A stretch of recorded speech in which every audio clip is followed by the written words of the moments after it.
ପିଲାମାନେ ପରିଶ୍ରମ ଯଦି ସଠିକ୍ ଥିବ ଏବଂ ପରିଶ୍ରମରେ ଯଦି ଠକାମି ନଥିବ ସଫଳତା ନିଶ୍ଚୟ ମିଳିବ। ଆଜି ତୁମ ପାଇଁ ଆଉ ଗୋଟେ ନୂତନ ଅଧ୍ୟାୟ ନେଇକି ଆସି ପିଲାମାନେ ଆଜିର ଏଇ ଟପିକ୍ଟି ହେଲା ଭାରତରେ ମୁସଲିମ ଶାସନ କିପରି ଆରମ୍ଭ ହୋଇଥିଲା। ଗତ ବର୍ଷ ଏହି ବିଷୟରୁ 2ରୁ 3ଟି ପ୍ରଶ୍ନ ଆସିଥିଲା। ତ ଚାଲ ପିଲାମାନେ ଏହି ବିଷୟଟିକୁ ଠିକ୍ ଭାବରେ ପଢ଼ିବା ଏବଂ ବୁଝିବା। ଆଉ ଏହି ବିଷୟକୁ ଆମେ ଟିକିଏ ହେଲେ ବି ମଧ୍ୟ ହେଳା କରିବା ନାହିଁ, କାହିଁକି ନା ଏଇଠୁ 1 ମାର୍କର କ୍ୱେଶ୍ଚନ୍ ହିଁ ଆସୁଛି ତୁମର ବୋର୍ଡ଼ ପରୀକ୍ଷାରେ। ଏଠି ଆମେ ଜାଣିବା ଭାରତକୁ କେଉଁମାନେ ଆକ୍ରମଣ କରିଥିଲେ। ଭାରତକୁ ଆରବମାନେ ଆକ୍ରମଣ କରିଥିଲେ। ଆରବ କହିଲେ ପିଲାମାନେ ଇରାନକୁ ବୁଝାଏ, ଇରାକକୁ ବୁଝାଏ।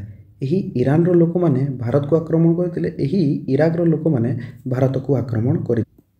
ଆରବର ଆକ୍ରମଣ ପରେ ତୁର୍କମାନେ ବି ଭାରତକୁ ଆକ୍ରମଣ କରିଥିଲେ।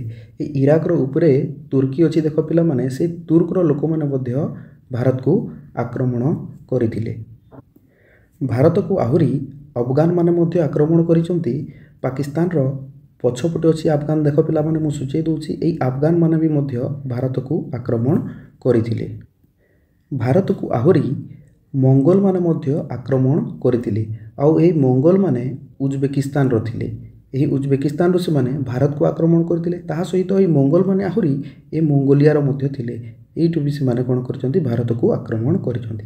ତ କେଉଁମାନେ ଭାରତକୁ ଆକ୍ରମଣ କରିଛନ୍ତି?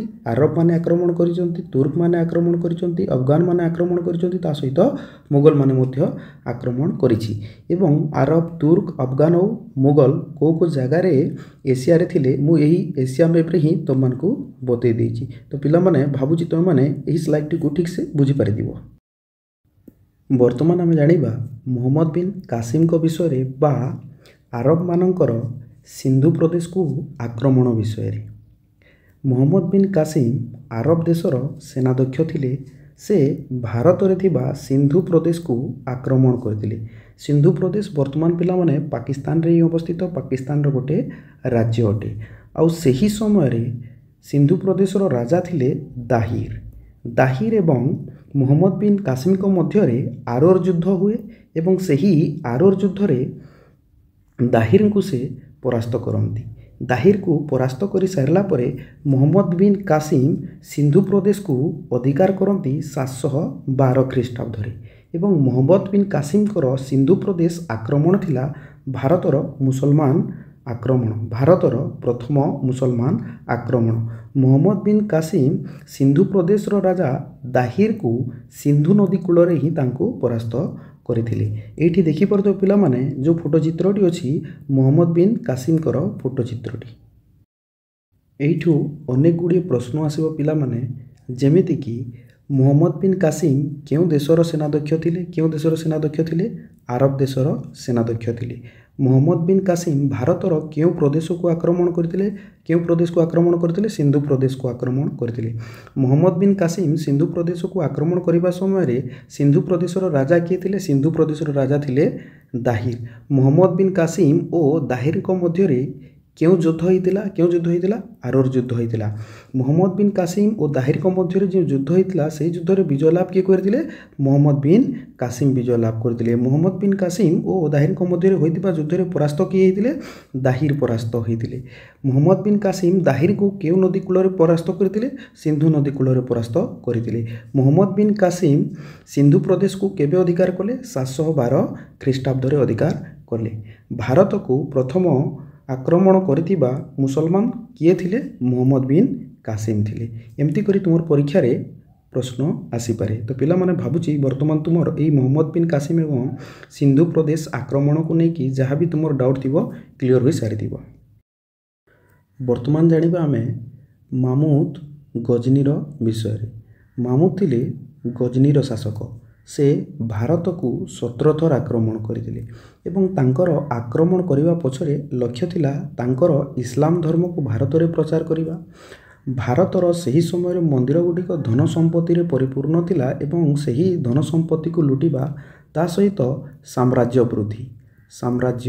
ବୃଦ୍ଧି ଏହିସବୁ କାରଣ ପାଇଁ ସେ କ'ଣ କରିଥିଲେ? ଭାରତକୁ ଆକ୍ରମଣ କରିଥିଲେ। ଏବଂ ସେହି ସମୟରେ ଥିବା ଭାରତର ସୋମନାଥ ମନ୍ଦିର, ଯାହାକି ଗୁଜରାଟ ରାଜ୍ୟରେ ଅବସ୍ଥିତ, ତାକୁ ସେ ଲୁଣ୍ଠନ କରିଥିଲେ ଏବଂ ଏହି ମନ୍ଦିରକୁ ସେ ଲୁଣ୍ଠନ କରିଥିଲେ 1026 ଖ୍ରୀଷ୍ଟାବ୍ଦରେ। ଆଉ ଏହି ମାମୁଦଙ୍କର ଭାରତକୁ ଯେଉଁ ଆକ୍ରମଣ ଥିଲା ତାହା ଭାରତର ପ୍ରଥମ ତୁର୍କ ଆକ୍ରମଣ ଥିଲା। ମାମୁଦ ଗଜନୀର ଜଣେ ସୁଲତାନ ଶାସକ ଥିଲେ। ସେ 971 ଖ୍ରୀଷ୍ଟାବ୍ଦରେ ଜନ୍ମଗ୍ରହଣ କରିଥିଲେ ଏବଂ ସେ ତାଙ୍କର ଶାସନ ଗାଦିରେ ଅଳଙ୍କୃତ ହୋଇଥିଲେ 998 ଖ୍ରୀଷ୍ଟାବ୍ଦରେ। ତା ସହିତ ସେ ଶାସନ କରିଥିଲେ 1030 ଖ୍ରୀଷ୍ଟାବ୍ଦ ପର୍ଯ୍ୟନ୍ତ ଏବଂ 1030 ଖ୍ରୀଷ୍ଟାବ୍ଦରେ ହିଁ ତାଙ୍କର ମୃତ୍ୟୁ ହୋଇଥିଲା। ମାମୁଦ ଯେଉଁ ଗଜନୀର ଶାସକ ଥିଲେ ତାଙ୍କର ସାମ୍ରାଜ୍ୟ ଦେଖ ପିଲାମାନେ ଏଇଠି ମୁଁ ସୂଚାଇ ଦେଇଛି। ବର୍ତ୍ତମାନର ତୁମର ଇରାନ ତା ସହିତ ଆଫଗାନିସ୍ତାନ, ପାକିସ୍ତାନ ଏବଂ ଭାରତର କିଛି ଅଂଶକୁ ନେଇକି ଗଜନୀ ସାମ୍ରାଜ୍ୟ ଗଠିତ ହୋଇଥିଲା। ଏଠି ଯେଉଁ ଫଟୋ ଚିତ୍ରଟି ଦେଖୁଛ এই ଫଟୋ ଚିତ୍ରଟି ହେଉଛି ମାମୁଦ ଗଜନୀଙ୍କର। ତ ଏହା ଥିଲା ମାମୁଦଙ୍କ ବିଷୟରେ। ଏହି ମାମୁଦକୁ ନେଇକି କେମିତିକା ପ୍ରଶ୍ନ ଆସିବ ପିଲାମାନେ ଦେଖ। ମାମୁଦ କେଉଁ ଦେଶର ସୁଲତାନ ଶାସକ ଥିଲେ? ଗଜନୀର ଥିଲେ। ମାମୁଦ କେତେଥର ଭାରତକୁ ଆକ୍ରମଣ କରିଥିଲେ? ଭାରତକୁ 17 ଥର ଆକ୍ରମଣ କରିଥିଲେ। ମାମୁଦ ଭାରତକୁ ଆକ୍ରମଣ କରିବା ପଛରେ ତାଙ୍କର ଲକ୍ଷ୍ୟ କ'ଣ ଥିଲା? କ'ଣ ଥିଲା? ଧର୍ମ ପ୍ରଚାର କରିବା, ଭାରତର ଧନ ସମ୍ପତ୍ତି ଲୁଟିବା, ତା ସହିତ ସାମ୍ରାଜ୍ୟକୁ ବୃଦ୍ଧି କରିବା। ମାମୁଦ ଭାରତର କେଉଁ ମନ୍ଦିରକୁ ଲୁଣ୍ଠନ କରିଥିଲେ? ମାମୁଦ ଭାରତରେ ଥିବା ସୋମନାଥ ମନ୍ଦିରକୁ ଲୁଣ୍ଠନ କରିଥିଲେ। ଭାରତର ପ୍ରଥମ ତୁର୍କ ଆକ୍ରମଣ କାହାର ଥିଲା? କାହାର ଥିଲା?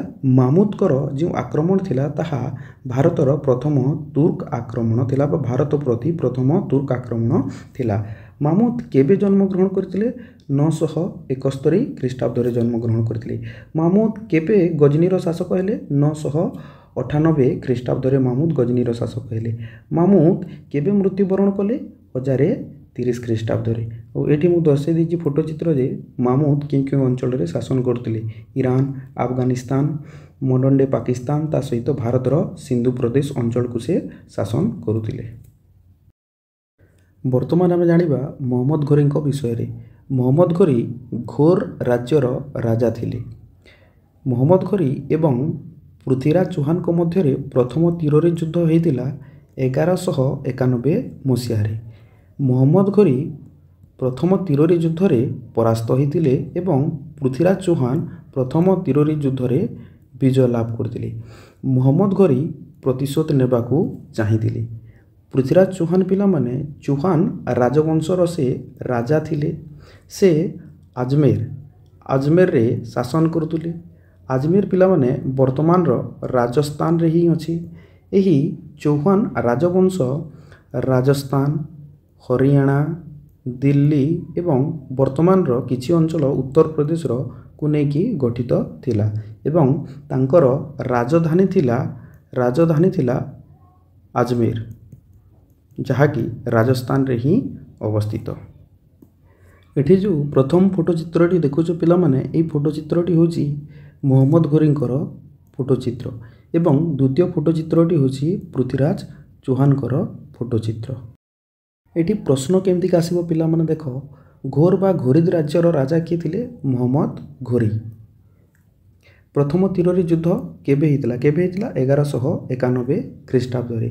ପ୍ରଥମ ତିରୋରୀ ଯୁଦ୍ଧ କାହା କାହା ମଧ୍ୟରେ ହୋଇଥିଲା? ମହମ୍ମଦ ଘୋରୀ ଏବଂ ପୃଥ୍ୱୀରାଜ ଚୌହାନଙ୍କ ମଧ୍ୟରେ ହୋଇଥିଲା। ପ୍ରଥମ ତିରୋରୀ ଯୁଦ୍ଧରେ ବିଜୟ ଲାଭ କିଏ କରିଥିଲେ? ପୃଥ୍ୱୀରାଜ ଚୌହାନ ବିଜୟ ଲାଭ କରିଥିଲେ। ଏଇ ଯେଉଁ ଯୁଦ୍ଧ ତିରୋରୀ ଯୁଦ୍ଧ କହୁଛି ପିଲାମାନେ, ଏହି ଯୁଦ୍ଧକୁ ତିରୋରୀ ଯୁଦ୍ଧ କାହିଁକି କୁହାଯାଏ? କାହିଁକି ନା ଏହି ଯୁଦ୍ଧଟି ତିରୋରୀ ଠାରେ ହୋଇଥିବାରୁ ତାକୁ ତିରୋରୀ ଯୁଦ୍ଧ କୁହାଯାଏ। ଏହି ତିରୋରୀ ପିଲାମାନେ ବର୍ତ୍ତମାନର ହରିୟାଣା ରାଜ୍ୟରେ ଅବସ୍ଥିତ ଏହି ତିରୋରୀ। ବର୍ତ୍ତମାନ ଜାଣିବା ଆମେ ଦ୍ୱିତୀୟ ତିରୋରୀ ଯୁଦ୍ଧ ବିଷୟରେ। ତିରୋରୀ ଏକ ସ୍ଥାନର ନାମ ପିଲାମାନେ ଯାହାକି ହରିୟାଣା ରାଜ୍ୟରେ ଅବସ୍ଥିତ। ଦ୍ୱିତୀୟ ତିରୋରୀ ଯୁଦ୍ଧ 1192 ଖ୍ରୀଷ୍ଟାବ୍ଦରେ ହୋଇଥିଲା। ମହମ୍ମଦ ଘୋରୀ ଏବଂ ପୃଥ୍ୱୀରାଜ ଚୌହାନଙ୍କ ମଧ୍ୟରେ ହୋଇଥିଲା। ଦ୍ୱିତୀୟ ତିରୋରୀ ଯୁଦ୍ଧରେ ବିଜୟ ଲାଭ କରିଥିଲେ ମହମ୍ମଦ ଘୋରୀ, ଯିଏକି ପ୍ରଥମ ତିରୋରୀ ଯୁଦ୍ଧରେ ପରାଜୟ ବରଣ ହୋଇଥିଲେ ଏବଂ ଦ୍ୱିତୀୟ ତିରୋରୀ ଯୁଦ୍ଧରେ ପରାସ୍ତ ହୋଇଥିଲେ ପୃଥ୍ୱୀରାଜ ଚୌହାନ। ମହମ୍ମଦ ଘୋରୀ ଦ୍ୱିତୀୟ ତିରୋରୀ ଯୁଦ୍ଧରେ ବିଜୟ ଲାଭ କଲା ପରେ ସେ ଦିଲ୍ଲୀକୁ ଅଧିକାର କରିଥିଲେ ଏବଂ ଭାରତରେ ସେ ମୁସଲମାନ ଶାସନ ପ୍ରତିଷ୍ଠା କରିଥିଲେ ବା ମୁସଲିମ ଶାସନ ପ୍ରତିଷ୍ଠା କରିଥିଲେ। ପିଲାମାନେ ଗତ ବର୍ଷ ପରୀକ୍ଷାରେ ଦ୍ୱିତୀୟ ତିରୋରୀ ଯୁଦ୍ଧକୁ ନେଇକି 1 ମାର୍କର ପ୍ରଶ୍ନ ଆସିଥିଲା। ତ କେମିତିକା ପ୍ରଶ୍ନ ଗୁଡ଼ିକ ଆସିବ ପିଲାମାନେ ଏଇ ଦ୍ୱିତୀୟ ତିରୋରୀ ଯୁଦ୍ଧକୁ ନେଇକି ଦେଖ ଯେ ଦ୍ୱିତୀୟ ତିରୋରୀ ଯୁଦ୍ଧ କେବେ ହେଇଥିଲା 1192 ଖ୍ରୀଷ୍ଟାବ୍ଦରେ ହେଇଥିଲା। ଦ୍ୱିତୀୟ ତିରୋରୀ ଯୁଦ୍ଧ କାହା କାହା ମଧ୍ୟରେ ହେଇଥିଲା? ମହମ୍ମଦ ଘୋରୀ ଏବଂ ପୃଥ୍ୱୀରାଜ ଚୌହାନଙ୍କ ମଧ୍ୟରେ ହେଇଥିଲା। ଦ୍ୱିତୀୟ ତିରୋରୀ ଯୁଦ୍ଧରେ କିଏ ବିଜୟ ଲାଭ କରିଥିଲେ? ମହମ୍ମଦ ଘୋରୀ ବିଜୟ ଲାଭ କରିଥିଲେ। ଦ୍ୱିତୀୟ ତିରୋରୀ ଯୁଦ୍ଧରେ କିଏ ପରାସ୍ତ ହୋଇଥିଲେ? ପୃଥ୍ୱୀରାଜ ଚୌହାନ ପରାସ୍ତ ହୋଇଥିଲେ। ଦ୍ୱିତୀୟ ତିରୋରୀ ଯୁଦ୍ଧରେ ବିଜୟ ଲାଭ କଲା ପରେ ମହମ୍ମଦ ଘୋରୀ କେଉଁ ଅଞ୍ଚଳ ଅଧିକାର କଲେ? ଦିଲ୍ଲୀକୁ ଅଧିକାର କଲେ। ଦ୍ୱିତୀୟ ତିରୋରୀ ଯୁଦ୍ଧ ପରେ ଭାରତରେ ମୁସଲିମ ଶାସନ କିଏ ପ୍ରତିଷ୍ଠା କଲେ? ମହମ୍ମଦ ଘୋରୀ ହିଁ ମୁସଲିମ ଶାସନ ଭାରତରେ ପ୍ରତିଷ୍ଠା କଲେ ଦ୍ୱିତୀୟ ତିରୋରୀ ଯୁଦ୍ଧ ପରେ। ଏମିତିକା ହିଁ ପ୍ରଶ୍ନ ଆସିବ ପିଲାମାନେ। ଏବେ ଜାଣିବା ଚନ୍ଦାବର ଯୁଦ୍ଧ ବିଷୟରେ। ଚନ୍ଦାବର ଯୁଦ୍ଧ 1194 ଖ୍ରୀଷ୍ଟାବ୍ଦରେ ହୋଇଥିଲା। ମହମ୍ମଦ ଘୋରୀ ଏବଂ ଜୟଚନ୍ଦଙ୍କ ମଧ୍ୟରେ ହୋଇଥିଲା।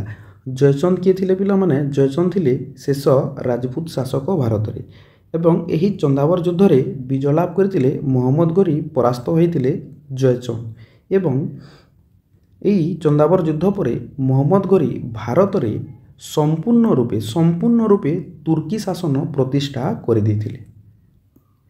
ଚନ୍ଦାବର ଯୁଦ୍ଧକୁ ନେଇକି ଯଦି ତୁମର ପରୀକ୍ଷାରେ ପ୍ରଶ୍ନ ଆସିବ ତ ପ୍ରଶ୍ନ କେମିତି ଆସିବ? ଚନ୍ଦାବର ଯୁଦ୍ଧ କେବେ ହେଇଥିଲା? 1194 ଖ୍ରୀଷ୍ଟାବ୍ଦରେ ହେଇଥିଲା। କାହା କାହା ମଧ୍ୟରେ ହେଇଥିଲା? ମହମ୍ମଦ ଘୋରୀ ଏବଂ ଜୟଚନ୍ଦଙ୍କ ମଧ୍ୟରେ ହୋଇଥିଲା। କିଏ ବିଜୟ ଲାଭ କରିଥିଲେ? ମହମ୍ମଦ ଘୋରୀ ବିଜୟ ଲାଭ କରିଥିଲେ। ଚନ୍ଦାବର ଯୁଦ୍ଧରେ କିଏ ପରାସ୍ତ ହୋଇଥିଲେ? ଜୟଚନ୍ଦ ପରାସ୍ତ ହୋଇଥିଲେ। ଭାରତର ଶେଷ ରାଜପୁତ ଶାସକ କିଏ ଥିଲେ? ଜୟଚନ୍ଦ ହିଁ ଥିଲେ। ଭାରତରେ ସମ୍ପୂର୍ଣ୍ଣ ତୁର୍କୀ ଶାସନ କେଉଁ ଯୁଦ୍ଧ ପରେ ପ୍ରତିଷ୍ଠିତ ହୋଇଥିଲା? ଚନ୍ଦାବର ଯୁଦ୍ଧ ପରେ ହୋଇଥିଲା। କେବେ ହେଇଥିଲା? 1194 ଖ୍ରୀଷ୍ଟାବ୍ଦରେ। ଏମିତିକା ହିଁ ପ୍ରଶ୍ନ ଆସିବ ପିଲାମାନେ। ଏବେ ଜାଣିବା ଆମେ କୁତବୁଦ୍ଦିନ ଆଇବାକଙ୍କ ବିଷୟରେ। କୁତବୁଦ୍ଦିନ ଆଇବାକ ମହମ୍ମଦ ଘୋରୀଙ୍କ ସେନାଧ୍ୟକ୍ଷ ଥିଲେ। ମହମ୍ମଦ ଘୋରୀଙ୍କର ମୃତ୍ୟୁ ହୋଇଥିଲା 1206 ଖ୍ରୀଷ୍ଟାବ୍ଦରେ ଏବଂ ଭାରତର ଶାସନ ଦାୟିତ୍ୱ ବର୍ତ୍ତମାନ କୁତବୁଦ୍ଦିନ ଆଇବାକଙ୍କ ହାତରେ ହିଁ ଥିଲା। ଭାରତରେ କୁତବୁଦ୍ଦିନ ଆଇବାକ କ'ଣ କଲେ? ଦାସ ବଂଶ ପ୍ରତିଷ୍ଠା କଲେ 1206 ଖ୍ରୀଷ୍ଟାବ୍ଦରେ ଏବଂ ଭାରତରେ ଦିଲ୍ଲୀ ସୁଲତାନି ଶାସନ ଆରମ୍ଭ ହେଲା। ଏଠି ଦେଖିପାରୁଥିବ ପିଲାମାନେ, ଏଠି ଯେଉଁ ଘୋଡ଼ାରୁ ତଲେ ପଡ଼ିଯାଇଛନ୍ତି ଇଏ ହେଉଛନ୍ତି କୁତବୁଦ୍ଦିନ ଆଇବାକ। ସେ ଏହି ଘୋଡ଼ାରୁ ପଡ଼ିକି ମୃତ୍ୟୁବରଣ କରିଥିଲେ 1210 ଖ୍ରୀଷ୍ଟାବ୍ଦରେ। ଏଇ ଘୋଡ଼ାରୁ ଯେଉଁ ପଡ଼ିଯାଇଛନ୍ତି ଏ କାହିଁକି ପଡ଼ିଲେ? କାହିଁକି ନା ଇଏ ଗୋଟେ ଖେଳ ଖେଳୁଥିଲେ ଆଉ ସେଇ ଖେଳର ନାମ ଥିଲା ପୋଲୋ, ଯାହାକୁ କି ଘୋଡ଼ା ଉପରେ ବସିକି ଖେଳାଯାଏ। ତ ଏହି ଖେଳ ଖେଳୁଥିବା ସମୟରେ କୁତବୁଦ୍ଦିନ ଆଇବାକ ଘୋଡ଼ାରୁ ତଲେ ପଡ଼ି ମୃତ୍ୟୁବରଣ କରିଥିଲେ ଏବଂ କୁତବୁଦ୍ଦିନ ଆଇବାକ ଦାସବଂଶ ପ୍ରତିଷ୍ଠା କରିଥିଲେ। କୁତବୁଦ୍ଦିନ ଆଇବାକକୁ ନେଇକି ତୁମର ପରୀକ୍ଷାରେ କେମିତିକା ପ୍ରଶ୍ନ ଆସିବ ଦେଖ ପିଲାମାନେ।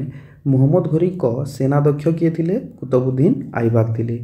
ମହମ୍ମଦ ଘୋରୀଙ୍କ ମୃତ୍ୟୁ ପରେ ଭାରତରେ ଶାସନ ଦାୟିତ୍ୱ କିଏ ନେଇଥିଲେ? କୁତବୁଦ୍ଦିନ ଆଇବାକ ନେଇଥିଲେ। କୁତବୁଦ୍ଦିନ ଆଇବାକ ଭାରତରେ କେଉଁ ବଂଶ ପ୍ରତିଷ୍ଠା କରିଥିଲେ? କେଉଁ ରାଜବଂଶ ପ୍ରତିଷ୍ଠା କରିଥିଲେ? ଦାସ ରାଜବଂଶ ପ୍ରତିଷ୍ଠା କରିଥିଲେ। କୁତବୁଦ୍ଦିନ ଆଇବାକ କେଉଁ ଖେଳ ଖେଳୁଥିବା ସମୟରେ ମୃତ୍ୟୁବରଣ କରିଥିଲେ? ପୋଲୋ ଖେଳୁଥିବା ସମୟରେ ମୃତ୍ୟୁବରଣ କରିଥିଲେ। କୁତବୁଦ୍ଦିନ ଆଇବାକ କେବେ ମୃତ୍ୟୁବରଣ କରିଥିଲେ? 1210 ଖ୍ରୀଷ୍ଟାବ୍ଦରେ ମୃତ୍ୟୁବରଣ କରିଥିଲେ। କୁତବୁଦ୍ଦିନ ଆଇବାକ ଭାରତରେ ଦାସବଂଶ କେବେ ପ୍ରତିଷ୍ଠା କରିଥିଲେ? 1206 ଖ୍ରୀଷ୍ଟାବ୍ଦରେ ଦାସବଂଶ ପ୍ରତିଷ୍ଠା କରିଥିଲେ। ଏମିତିକା ହିଁ ପ୍ରଶ୍ନ ଆସିବ। ବର୍ତ୍ତମାନ ଆମେ ଜାଣିବା ଭାରତରେ ସୁଲତାନି ଶାସନ ବିଷୟରେ। ଭାରତରେ ସୁଲତାନି ଶାସନ ଆରମ୍ଭ ହୋଇଥିଲା 1206 ଖ୍ରୀଷ୍ଟାବ୍ଦରେ ଏବଂ ଭାରତରେ ସୁଲତାନି ଶାସନର ପରିସମାପ୍ତି ଘଟିଥିଲା 1526 ଖ୍ରୀଷ୍ଟାବ୍ଦରେ। କୁତବୁଦ୍ଦିନ ଆଇବାକ ଦିଲ୍ଲୀରେ ହିଁ ପ୍ରଥମ ସୁଲତାନ ଶାସକ ହୋଇଥିଲେ 1206 ଖ୍ରୀଷ୍ଟାବ୍ଦରେ ଏବଂ ସେ ପ୍ରତିଷ୍ଠା କରିଥିଲେ ଦାସବଂଶ ସେ ପ୍ରତିଷ୍ଠା କରିଥିଲେ ଏବଂ ସୁଲତାନମାନେ ଶାସନ କଲେ ପ୍ରାୟ 320 ବର୍ଷ। ଯଦି ତୁମେ 1524ରୁ 1206କୁ ମାଇନସ୍ କରିଦେବ ତାହେଲେ 320 ବର୍ଷ ହେବ। ତ ସୁଲତାନମାନେ ଭାରତରେ କେତେ ବର୍ଷ ଶାସନ କରିଛନ୍ତି? 320 ବର୍ଷ ଶାସନ କରିଛନ୍ତି ଏବଂ ସେ ଯେଉଁ ସୁଲତାନ ଶାସକମାନେ ଥିଲେ ସେମାନେ ସବୁ ତୁର୍କ ଦେଶର ଥିଲେ, ତା ସହିତ ଆଫଗାନିସ୍ତାନର ଥିଲେ। ମୁଁ ପୂର୍ବରୁ ଷ୍ଟାର୍ଟିଂରୁ ଯେତେବେଳେ ଭିଡ଼ିଓ ଆରମ୍ଭ ହେଲା ସେଇଠି ମୁଁ ଦେଖାଇ ଦେଇଛି ତୁମେ ତୁର୍କ କେଉଁଠି ଅଛି ଆଉ ଆଫଗାନ କେଉଁଠି ଅଛି ଏବଂ ଏ ସୁଲତାନମାନେ 5ଟି ରାଜବଂଶରେ ଭାରତ ଉପରେ ଶାସନ କରିଛନ୍ତି। ଯେମିତିକି ସେ 5ଟି ରାଜବଂଶ ହେଲା ଦାସବଂଶ, ଖେଲିଜି ବଂଶ, ତୁଗଲକ ବଂଶ। ଏଇଟା ତୁଗଲକ ହେଇଯାଇଛି ପିଲାମାନେ, ଏଇଟା ହେଲା ତୁଗଲକ ବଂଶ, ସୟଦ ବଂଶ ଏବଂ ଲୋଧି ବଂଶ। ସୁଲତାନମାନଙ୍କର ରାଜଧାନୀ ଥିଲା ଦିଲ୍ଲୀ। ଏଇଠି ମ୍ୟାପ୍ରେ ସୂଚାଇ ଦିଆଯାଇଛି ଦିଲ୍ଲୀ ଥିଲା ସୁଲତାନମାନଙ୍କର ରାଜଧାନୀ। 35 ଜଣ ସୁଲତାନ ଭାରତରେ ଶାସନ କରିଥିଲେ। କେତେ ଜଣ ସୁଲତାନ ଭାରତରେ ଶାସନ କରିଥିଲେ? 35 ଜଣ। ଏବଂ ଦିଲ୍ଲୀ ସୁଲତାନୀ ଶାସନ କାଳ ବା ଦିଲ୍ଲୀର ସୁଲତାନ ରାଜତ୍ୱ 1206ରୁ 1526 ପର୍ଯ୍ୟନ୍ତ ତିଷ୍ଠି ରହିଥିଲା। ଆଉ ଏଇଠି ତଳେ ଯେଉଁ ଫଟୋ ଚିତ୍ରଟି ଦେଖୁଛ ପିଲାମାନେ, ଏଇଠି ଦର୍ଶାଇ ଦିଆଯାଇଛି ଯେ ସୁଲତାନମାନେ ଭାରତର କେଉଁ କେଉଁ ଅଞ୍ଚଳରେ ଶାସନ କରିଛନ୍ତି। ଆଉ ଏଇଠୁ ଯଦି ପରୀକ୍ଷାରେ ପ୍ରଶ୍ନ ଆସିବ ପିଲାମାନେ, କେମିତିକା ପ୍ରଶ୍ନ ଆସିବ ଯେ ଭାରତରେ ସୁଲତାନୀ ଶାସନ କେବେ ଆରମ୍ଭ ହେଲା? 1206 ଖ୍ରୀଷ୍ଟାବ୍ଦରେ। ଭାରତରେ ସୁଲତାନୀ ଶାସନ କେବେ ପରିସମାପ୍ତି ଘଟିଲା? 1526 ଖ୍ରୀଷ୍ଟାବ୍ଦରେ। କିଏ ଭାରତର ପ୍ରଥମ ସୁଲତାନ ଶାସକ ଥିଲେ? କିଏ ଥିଲେ? କୁତବୁଦ୍ଦିନ ଆଇବାକ। କୁତବୁଦ୍ଦିନ ଆଇବାକ ଭାରତର ପ୍ରଥମ ସୁଲତାନ ଶାସକ। ପ୍ରଥମେ କେଉଁଠି ତାଙ୍କର ଶାସନ ଆରମ୍ଭ କରିଥିଲେ? ଦିଲ୍ଲୀରେ ହିଁ ତାଙ୍କର ଶାସନ ଆରମ୍ଭ କରିଥିଲେ। କୁତବୁଦ୍ଦିନ ଆଇବାକ କେଉଁ ରାଜବଂଶ ପ୍ରତିଷ୍ଠା କରିଥିଲେ? ସେ ଦାସ ରାଜବଂଶ ପ୍ରତିଷ୍ଠା କରିଥିଲେ। ସୁଲତାନୀ ଶାସନ ଭାରତରେ ପ୍ରାୟ କେତେ ବର୍ଷ ଚଳିଥିଲା? 320 ବର୍ଷ ଚଳିଥିଲା। ଏହି ସୁଲତାନୀ ଶାସନ ସମୟରେ ଯେଉଁ ସୁଲତାନ ଶାସକମାନେ ଥିଲେ ସେମାନେ କେଉଁ କେଉଁ ଦେଶର ଥିଲେ? ତୁର୍କ ଏବଂ ଆଫଗାନ ଦେଶର ଥିଲେ। ସୁଲତାନୀ ଶାସନ ସମୟରେ ଭାରତରେ କେତୋଟି ରାଜବଂଶ ଶାସନ କରିଥିଲେ? 5ଟି ରାଜବଂଶ ଶାସନ କରିଥିଲେ। ଦାସବଂଶ, ଖିଲଜି ବଂଶ, ତୁଗଲକ ବଂଶ, ସୟଦ ବଂଶ ଏବଂ ଲୋଦୀ ବଂଶ। ସୁଲତାନ ଶାସନ କାଳରେ ତାଙ୍କର ରାଜଧାନୀ କ'ଣ ଥିଲା? ଦିଲ୍ଲୀ ଥିଲା। ଭାରତରେ କେତୋଟି ସୁଲତାନ ଶାସକ ଶାସନ କରିଥିଲେ? 35ଟି ସୁଲତାନ ଶାସକ ଶାସନ କରିଥିଲେ। ଏମିତି ହିଁ ପରୀକ୍ଷାରେ ପ୍ରଶ୍ନ ଆସିବ। ପିଲାମାନେ ଆଜି ଆମେ ଜାଣିଲେ ଭାରତରେ ମୁସଲିମ ଶାସନ କେମିତି ଆରମ୍ଭ ହୋଇଥିଲା ବା ଭାରତରେ ସୁଲତାନୀ ଶାସନ କେମିତି ଆରମ୍ଭ ହୋଇଥିଲା। ଏବଂ ତୁମର ବାର୍ଷିକ ପରୀକ୍ଷାରେ ପିଲାମାନେ ଏହି ଟପିକ୍ ବା ଏହି ବିଷୟରୁ ବା ଏହି ବିଷୟବସ୍ତୁରୁ ପ୍ରଶ୍ନ ଆସୁଛି ଏବଂ ମୁଁ ବହୁତ ସୁନ୍ଦର ଭାବରେ ଏହି ଟପିକ୍ଟିକୁ କଭର କରୁଛି। ଆଶା କରୁଛି ତୁମେମାନେ ବି ଏହି ଭିଡ଼ିଓଟିକୁ ବହୁତ ସୁନ୍ଦର ଭାବରେ ଦେଖିଥିବ, ବହୁତ ଭଲ ଭାବରେ ମଧ୍ୟ ବୁଝି ଯାଇଥିବ। ଯଦି ବୁଝିପାରିନଥିବ ପିଲାମାନେ, ଯାହା ବି କିଛି ପ୍ରୋବ୍ଲେମ୍ ହେଉଥିବ କମେଣ୍ଟ ବକ୍ସରେ ଜଣାଇବ, କାହିଁକିନା ତାର ବି ଆମେ ସମାଧାନ କରିବା। ପଢ଼ିବା ଏମିତି ପିଲାମାନେ ଯେମିତିକି ଆମେ ଅନ୍ୟ ଜଣଙ୍କୁ ପଢ଼ାଇ ପାରିବା। ଏତିକି କହି ପିଲାମାନେ ରହୁଛି ଆଜି। ପୁଣି ଆଉ ଥରେ ଦେଖା ହେବା ଆଉ ଏକ ଭିଡ଼ିଓରେ ଆଉ ଏକ ସୁନ୍ଦର ଟପିକ୍ ତୁମର +2 ସେକେଣ୍ଡ ଇୟର ଆର୍ଟ୍ସ ହିଷ୍ଟ୍ରିର ନେଇକି। ସେତିକି ପର୍ଯ୍ୟନ୍ତ ବିଦାୟ ଦିଅ ପିଲାମାନେ, ରହିଲି।